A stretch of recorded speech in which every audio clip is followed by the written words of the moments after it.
So we're sitting here with Janice and Janice Thompson, right? Yeah, Yeah, that's me. I don't know why I got that wrong. That'll be me. Okay. Janice Thompson. Anyway, so We've known each other years. I know. Gee, anyway, and we're in Bristol in a lovely restaurant called Coat, and yeah, it's in Clifton Village if people ever want to come here.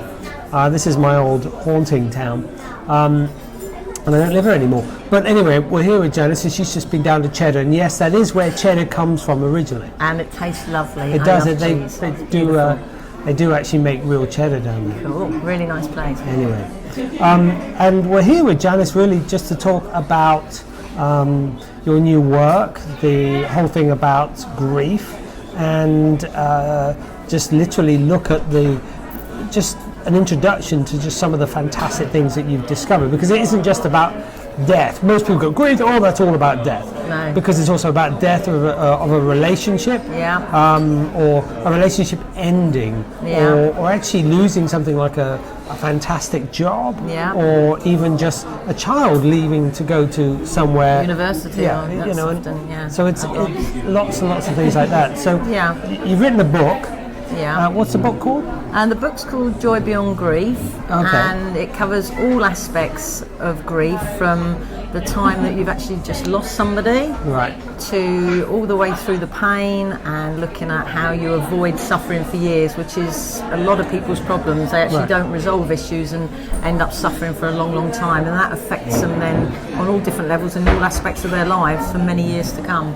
So the book covers the whole spectrum of everything around grief and loss. But from an energetic point of view, and how you can actually feel better, number one, a lot quicker, and feel more in control as well. So often people try and hide emotions when they've lost somebody, or the classic. I've written 9 myths of grief as well, which you can find on my website. And one of the classic is and just what's your keep website? busy. Just so people. www.janicethompson.co.uk. Oh, perfect. Okay. So you can find out all this information. There's some freebies there. There's a free webinar which talks about Joy Beyond Grief, and it tells you a little bit about what's in the book. And also there's the 9 myths of grief, which I was saying. And one of them is about keeping busy. People try and, let's keep busy, just keep busy, you'll be okay, and actually don't look at their emotional well-being. It's just trying to push it to the back, and of course that comes back and that rears its ugly head often. And part of the main aspect in my book is the Hearts of Grief, which I've developed, which help people to really tune in to how they're feeling, and then be able to work forward and deal with that, but to actually look at their feelings and what exactly it is. And I think the important point here, Richard, is, as far as ACE is concerned, is that when people actually realise the emotions they're immediately suffering with grief, so many of those go back to problems that they've had before their grief. So it actually gives them a lot of potential when they're over the initial pain of loss to actually really transform their lives and resolve issues that were probably going on before they actually lost somebody. And obviously ACE is absolutely excellent for that, because it's a pattern that somebody's developed over the years, or a theme in their life that happens to be emphasised when they lose somebody. So at the right stage within their grieving experience, it's a wonderful potential to be able to actually resolve issues that they've probably had before they actually come into their grief. Well, we met through the medicine stuff that I was doing in Bristol. As well. I'm still living in Canada, and it's quite an interesting story, because you didn't come into this. You came into this whole grief sort of thing because you were working a lot with the weight and the weight loss. Even before that with EFT and Matrix. And but I remember having conversations with you before you wrote the book about I want to do the weight stuff, and then go, no, I'm being pulled to the grief stuff. And the question I think that people may be asking is why? Why is that relevant? How come you got into that? I mean, I was a personal trainer, and I was concentrating on working with people with weight loss, and incidentally that was quite interesting, because I was doing food and diet, exercise and diet, and really it wasn't working for a lot of people, or they would lose weight and then put it back on.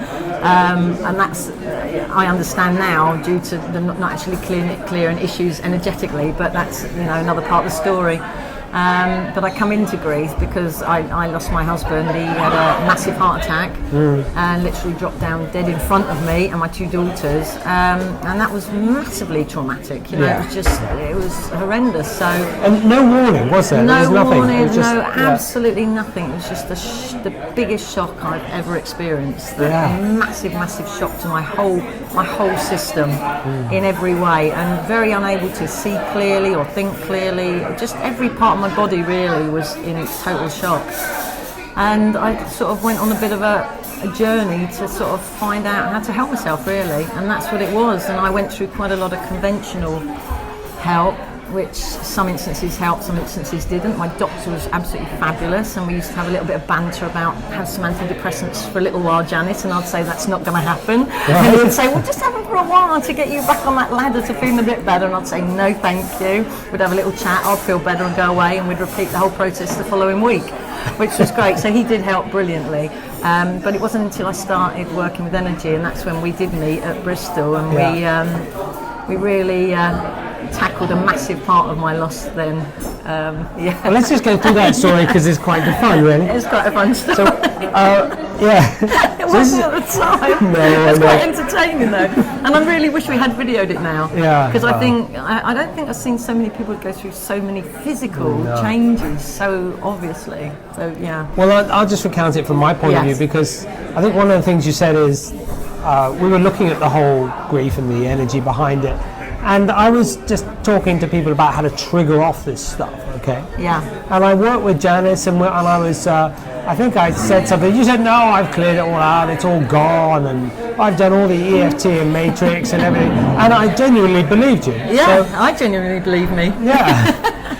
And because that stuff, let's just put this into context, EFT and matrix is fantastic. Absolutely. Absolutely brilliant. Totally.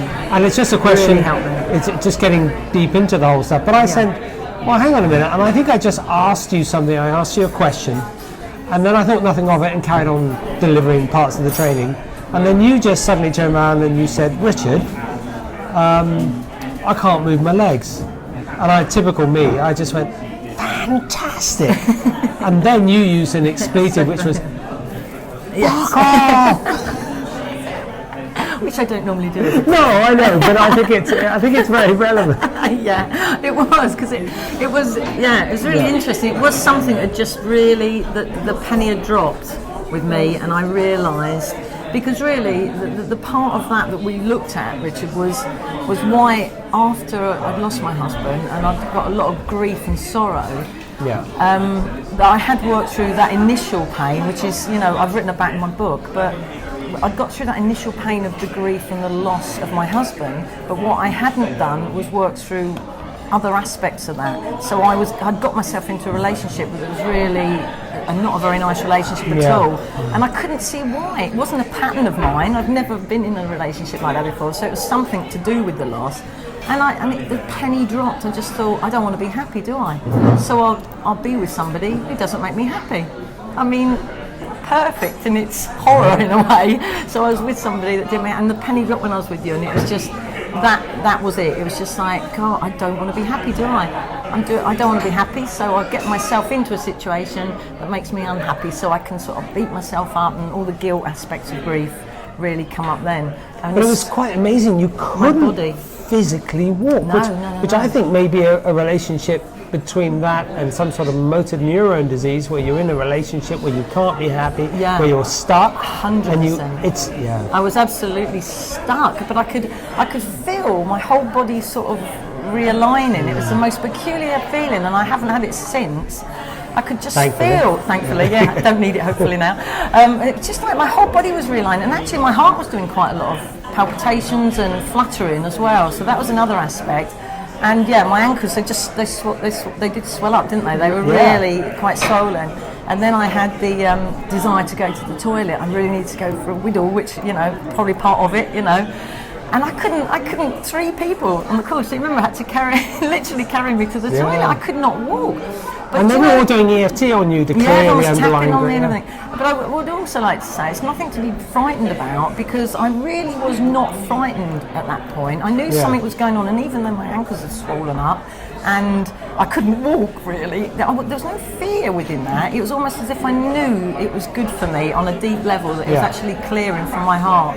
So there was no, so don't be frightened anyone. It was an absolutely real natural process. And after that, I just felt totally different. And I think this is just the beauty of this story. I knew then I could get out of this relationship. So I thought, when I finish this course, 10 days, I'm going home to finish this relationship once and for all. I couldn't tell my friends, because I'd told them a million times I was going to finish it, and I didn't. So I couldn't really say anything. I thought, I'm just going to go and do it. I got home to my partner at that time, turning around to me and saying, do you know what, this relationship's over, I'm off. And he left. I didn't have to do anything. He must have energetically sent something on some level, and he was 100% gone. And it was as straightforward as that. And I think that's another thing that's really important. When you do actually clear any trapped energy or anything that's going on with yourself, things actually fall into place a lot easier than you realise. You think you may have to go through all these other things to do, but you don't actually. So often these things, and the universe sort of supports you in the changes anyway, which is beautiful. So it's been a journey. Yeah, I would say. Yeah. And that's and then you were single for a little while, weren't you? You said, I'm going to stay single, and that's it. And that's great. I'm cool. Yeah, exactly. And then suddenly you met someone. Out of the blue. Sorry, just laughing. Out of the blue, I met somebody really lovely, and we're together now. Been together 5 years now, and everything's really, really different now. My life is so different, and it's just, we've always got our issues and different things we work through, and that's part of life. That's cool. But at least we've got the tools. I've got the tools to do it now. I've got the tools to help my children when they've got an issue now. Everything seems more, number one, controllable and more empowered. Definitely more empowered. I feel I'm more in control of my life now, and hence the reason I do all the work I do now. I stop my personal training and I become practitioners with energy work, and particularly with ACE, it really helps people clear those old patterns out, and I do that now as a career, so that's how much it's influenced me. Wow. So, pretty amazing, absolutely amazing stuff, and I love the story, and I think it's important that we basically, that we tell that story. I think that's definitely very, very important. Definitely. So let's really wrap up, because we are in this restaurant and it's pretty noisy. And it's lovely though. It is a nice restaurant. Yeah, definitely. So the book is called Joy Beyond Grief, and it will be out in spring of 2015. Along with courses, Joy Beyond Grief courses that I'm running. They've got two aspects to them. One is for practitioners, so anyone that's in energy therapy that wants to understand a bit more about specifically grief and loss and all the different aspects of it, and there's a lot. So one's for practitioners and one's for yourself if you've lost somebody and you need personal help. So it's some group work and using all the different things that I'm talking about in my book. So that's all coming out in spring 2015. Superb. So, that's really good. Thank you, Janice. Janice actually came up. You live in Wales. I live in and Wales, was over in Cheddar and came up to see me, and I'm just really, I'm so glad. Really grateful. That's great. It all happens as it should do, and that's great. So thank you very much, Richard. And thank you. Good luck with everything that you're doing too. Thank you. Thank you.